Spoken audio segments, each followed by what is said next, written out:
Budget पे चर्चा चल रही है और अब बीच में नहीं, अब कुछ नहीं। माननीय विपक्षी नेता, माने ये बात आप बैठे। नो, अब जो हो गया, माननीय विपक्षी नेता बजट पे अपनी बात रखें।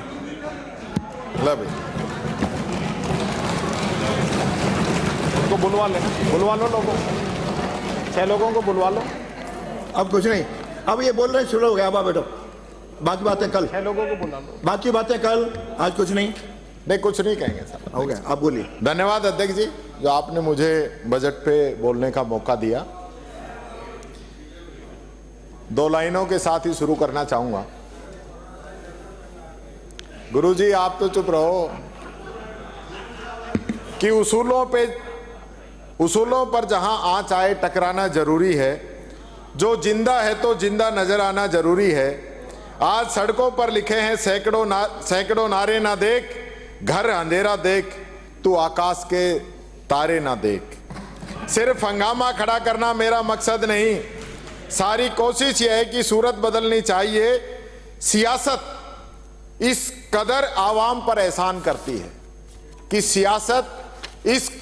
आवाम पर एहसान करती है, पहले आंखें छीन लेती है, फिर चश्मा दान करती है, माननीय अध्यक्ष महोदय, काफी 3-4 दिन का गतिरोध रहा और गतिरोध जब मैं सोच रहा था कि इसके पीछे आखिर कारण क्या है। कारण था बजट में ऐसा कुछ था नहीं कि जो जनता के बीच में उसको लेके जाया जाए।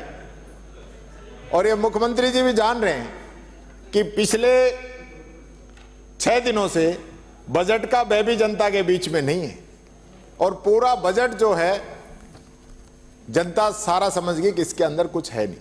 मैंने कहा मुख्यमंत्री जी ये गतिरोध तोड़ दे, तब तक मुख्यमंत्री जी तो भले आदमी, अच्छे आदमी है। मेरी भी बात हुई, फिर मेरे को पता चला कि मुख्यमंत्री पे तो दबाव मंत्रियों का है कि साहब ऐसे ही चलने दो ताकि नहीं ये क्वेश्चन पूछेंगे हमसे। ये स्थिति थी, तो ये हकीकत थी। बीच में एक बात हो रहा है कि भाई दलित को दबाया जा रहा है, तो मैंने कहा, मैंने अंदाजा लगाया। पिछली बार की बात सुनो, ये बेडम साहब हमारे पड़ोसी हैं, ये बेडम साहब एकदम मेरे पड़ोसी हैं, इनकी रिश्तेदारी भी अलवर में। इन्होंने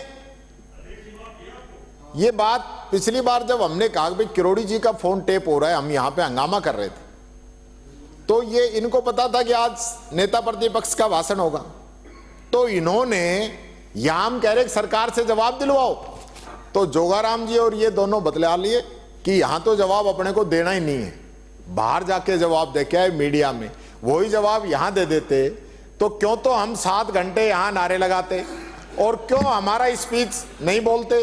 तो ये मुख्य कारण ये है कि सरकार नहीं चाहती थी कि उस दिन बेडम साहब जो वक्तव्य सदन पे दे, वही बात आपने अगले दिन कह दी। अगले दिन भी तो कही यहीं पे, उसी दिन कह देते तो मेरा भी भाषण हो जाता। तो बात ये है। और दलित की बात कर रहे हो आप, पहली बार 75 साल में दलित नेता प्रतिपक्ष बना है, पहली बार, और वो भी हमारी कांग्रेस नहीं बनाए। आपने तो 75 साल में एक बार भी नहीं बनाया।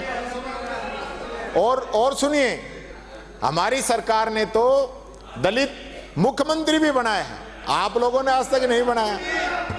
और बीच में हटा दिया गया।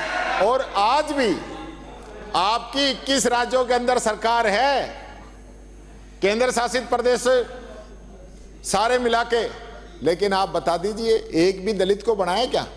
हमारे एक दलित हमारे बेचारे डिप्टी सीएम बैरवा जी को बनाया, उनको बनाए जिसे ना बनाए, दूध और खत्म कर दिया, जो बनी थी वो और बिगाड़ दिया आपने।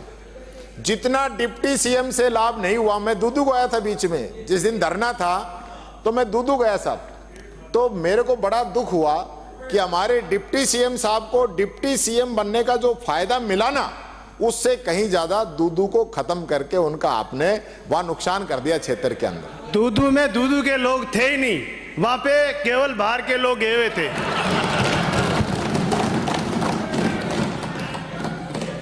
हमारी पिछली सरकार थी ना, तो मुख्यमंत्री जी 4 दलित कैबिनेट मंत्री थे, 5 आदिवासी मंत्री थे। लेकिन आपने तो, मैं कह रहा हूं डॉक्टर साहब, आपकी भी कह रहा हूं, यादव एक भी नहीं बनाया आपने। ऐसा क्यों करते हो आप लोग? हमारे महाराज जी, अभी महाराज जी को, डॉक्टर साहब को तो सही कहिए ना। तो इसलिए मैं कह रहा हूं। और ये बेडम साहब मेरे से ये भी कह रहे थे कि यार ये भी कह देना आज ये बोलो तो कि एक गुजर कैबिनेट तो बना दे, मेरे को भी गृह राज्य बना रखो है, स्टेट ही बना रखो है, और स्टेट भी ऐसा जिसके पास स्वतंत्र प्रभार नहीं। ये ऐसा तो मत करो मुख्यमंत्री जी। भरतपुर को होके भरतपुर वालों का ध्यान नहीं रख रहे। मैं समझता हूं पड़ोसी को सबसे ज्यादा नुकसान है, या तो गुरुजी अलवर में नुकसान है या भरतपुर में नुकसान है। तो इस पे मैं समझता हूं आप जरूर ध्यान देंगे। अभी एक वाक्य आया लोकसभा के अंदर, आपके गृह मंत्री ने कहा कि अंबेडकर अंबेडकर अंबेडकर एक फैशन बन गया, ये नहीं बनना चाहिए। तो मैं आपको तो वो बात अच्छी लगी होगी, लेकिन दलितों को, हमारा एक ही दलित है in union government. You don't even a Dalit ministry in your top ministries. Mister Arjun Ram Meghwal from Rajasthan is a Dalit, but he is not even a cabinet minister. This is your liking about Dalits. ये बताती है कि आप लोगों की भारत सरकार में कोई टॉप मिनिस्ट्री में दलित नहीं है। You have BJP ruling governments in 21 state and UTs, but you don't have a single Dalit chief minister about Dalits. ये बात आपको सोचनी पड़ेगी कि ये ऐसा सब क्यों हो रहा है। हमारा तो राष्ट्रीय अध्यक्ष भी दलित है, खड़गे जी हमारी पार्टी के चुने हुए प्रेसिडेंट हैं। तो आपके बीजेपी में भी मेरे को पता चला चुनाव चल रहे हैं। जोगाराम जी आप बात कर रहे हैं, देखो सर, संसदीय मंत्री बात कर रहे हैं आपस में। तो बीजेपी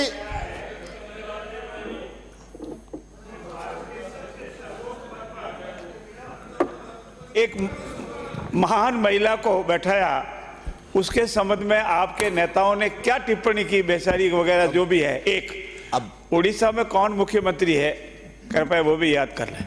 वो तो इनके रिलेटिव बताए अपने। मैं आपको 12 मिनट हो गए, 13 मिनट हो गए, आप तैयारी करके आए बजट की, लेकिन बजट के खिलाफ एक शब्द नहीं बोल पाए। चिंता मत करो आप तो ये सोचो कि मैं बजट पे कम से कम बोलूं, जितना कम इस बजट पे बोलूंगा ना।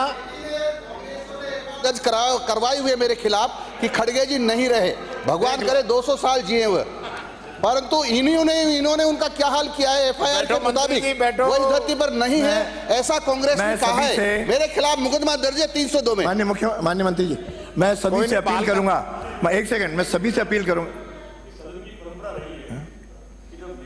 और नेता प्रतिपक्ष जब बोले तो बीच में इंटरव्यू नहीं हो, ये क्या मजाक बना रखा भैया आप सब लोगों ने? मेहरबानी करके आप प्रतिपक्ष को सुने, उसके बाद हम नेता पक्ष को सुनेंगे। माननीय सदस्य, परंपरा नहीं है माननीय अध्यक्ष महोदय, कृपया आप निर्देश फरमाएं। माननीय सदस्य, इनको मैं पूरे सदन से आग्रह करूंगा या निर्देश दूंगा, उसे कुछ भी माने, कि वह सदन के विपक्ष के नेता को शांतिपूर्वक सुने। इनसे भी अपील करूंगा कि अपना भाषण केवल बजट तक सीमित रखें, बाकी भाषण होते रहेंगे। इसके लिए बहुत समय आएगा, आज तो समय भी कम है, इसलिए आप जल्दी बजट पे रखें ताकि बजट पे उत्तर भी आ जाए। माननीय अध्यक्ष जी, ये इन लोगों का मेरे से प्यार है, ये इन लोगों का प्यार है, क्योंकि अगर मैं टोटल बातें बजट पे ही कहूंगा और आप मेरे से पहले जितने भी वक्ताओं ने बात रखी है बजट के अलावा रखी हो तो सबके डिलीट कर दो आप, तो बीजेपी का खाना खाली हो जाएगा। जैसे विपक्ष की तरफ से कोई नहीं बोला ना, ऐसे इधर का आएगा। मैं देख रहा हूं पीछे से क्या क्या ये लोग बोल रहे हैं, उसको भी मैं आपसे निवेदन करना चाहूंगा कि हम यहां नहीं थे। जो पीछे से जो टिप्पणियां की गई हैं, जो जिनकी भाषा सम्मानजनक नहीं है, उनको भी आप हटाने का काम करें। अब मैंने एक कविता बनाई आप लोगों के ऊपर, उसको मैं सुनाना चाहूंगा। आप कहते हो डबल इंजन, कि डबल इंजन की सरकार आई थी इस बारी। योजनाओं का नाम बदलकर भाजपा कहती ये है हमारी। भ्रष्टाचार की सीमाएं लांघ चुकी है सारी, डबल इंजन की सरकार आई थी इस बारी। खत्म किए संभाग जिले, खत्म किए संभाग जिले, विकास को लगी नजर तुम्हारी। डिंगे हाकी ईआरसीपी पे, नहीं दी एमओयू की जानकारी, डबल इंजन की सरकार आई थी इस बारी। शिक्षा पर है चुप्पी साधी, बंद किए स्कूल सरकारी, विधवा बूढ़े दिव्यांग आदि पेंशन नहीं की जारी, डबल इंजन की सरकार आई थी इस बारी। टूटी सड़कें, उफनते नाले, बहुत हुई बेगारी, जल की एक एक बूंद को तरसे, देखो जनता हमारी, डबल इंजन की सरकार आई थी इस बारी। पेपर लीक, अटकी नियुक्तियां, बढ़ती बेरोजगारी, युवा हुए मजबूर, प्रतिभावी जीवन हारी, डबल इंजन की सरकार आई थी इस बारी। रेप, लूट, हत्या, हिंसा से, कि रेप लूट हत्या हिंसा से डरते प्रदेश के नर नारी, सक्रिय है खनन माफिया। आपके मंत्री कह रहे हैं कि सक्रिय है खनन माफिया, किसकी है जिम्मेदारी, डबल इंजन की सरकार आई थी इस बारी। मुंबई सू आया पावना, उगली बाता सारी, समझ गए होगे सोनू निगम ने क्या कहा कि मुंबई से आया पावना, उगली बाता सारी, 35 लाख करोड़ रो सौदो, पौधिक स्याही कारी, डबल इंजन की सरकार आई थी इस बारी। हाल बेहाल है प्रदेश का, पर रुकती नहीं दिल्ली की सवारी। मुख्यमंत्री जी कितना दिल्ली जाओगे? कि हाल बेहाल है प्रदेश का, पर रुकती नहीं दिल्ली की सवारी, नहीं देखी जाती है अब जनता की ये लाचारी, डबल इंजन की सरकार आई थी इस बारी, आई थी इस बारी। अच्छी लगी होगी।